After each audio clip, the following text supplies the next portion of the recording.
Ryan, kamusta ang sitwasyon dyan? Maulan na ba sa Bicol?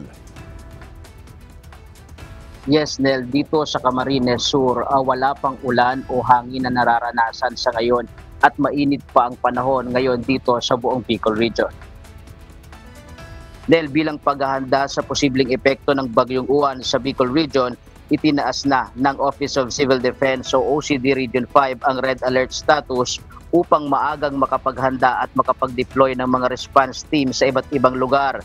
Sa probinsya ng Albay, maagang nagkansela ng pasok ang ilang mga local government units o LGU para makapaghanda ang mga residente.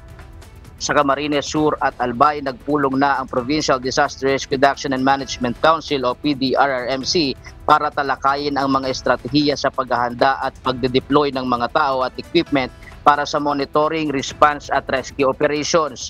Ayon sa DILG, inatasan na ang lahat ng LGU sa Bicol na aktibahin ang kanilang mga disaster councils, ihanda ang mga evacuation sites at linisin ang mga drainage system para maiwasan ang biglang pagbaha.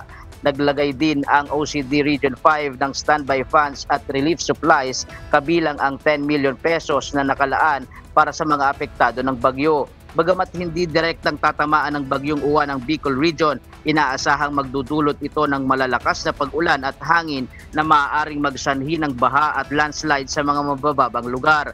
Dahil dito pinaiigting ng OCD, PDRRMC at mga LGU ang paghahanda sa buong rehiyon. Pinapaalalahanan naman ang publiko na maghanda ng emergency kit, sundin ang mga evacuation orders at patuloy na subaybayan ang mga weather bulletin ng Pag-asa. Nel, kanina nga ay naglabas din ng advisory ang Land Transportation Office Region 5 para doon sa mga non-essentials na mga biyahero na wag na munang tumuloy, lalo't higit yung mga papunta sa Masbate, papunta ng Catanduanes at sa Visayas Region upang maiwasan na din yung congestion sa mga pantalan at umabot ito sa mga highways na sakop ng Bicol Region. At yan muna ang latest live mula dito sa Bicol Region. Balik sa iyo, Ned. Maraming salamat, Ryan Salatandol.